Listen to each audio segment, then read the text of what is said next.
BMX, du wakeboard ou encore du skate. Le FIS vient d'ouvrir ses portes mercredi.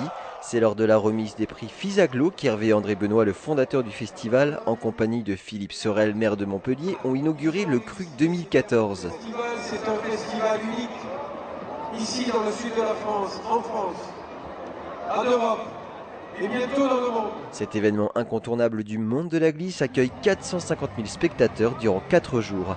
Mais avant d'être un festival reconnu, c'est surtout une histoire de cœur. Le FIS est parti d'un projet étudiant en 97 quand j'étais à Subdeco Montpellier.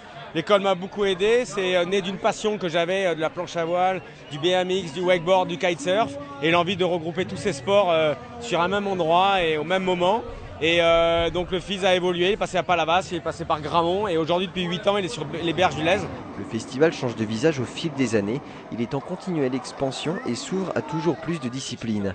Un rendez-vous exceptionnel pour les meilleurs riders de la planète, raison pour laquelle la région investit énormément dans cet événement qui lui offre un rayonnement international. Et nous avons investi plus de 2 millions d'euros aussi à Bayard pour un plan d'eau aussi. Nous allons pouvoir aussi délocaliser le FIS et permettre que sous ces plans d'eau, on puisse voir aussi toutes ces manifestations du FIS. Le FIS s'exporte de nos jours à Andorre, en Chine et aux États-Unis. 15 délégations sont venues nous voir ici pour justement promouvoir le FIS et avoir leur FIS chez eux. Une délégation chinoise était en visite ce mercredi à Montpellier en vue de la préparation du FIS World Series à Chengdu qui aura lieu en octobre 2014.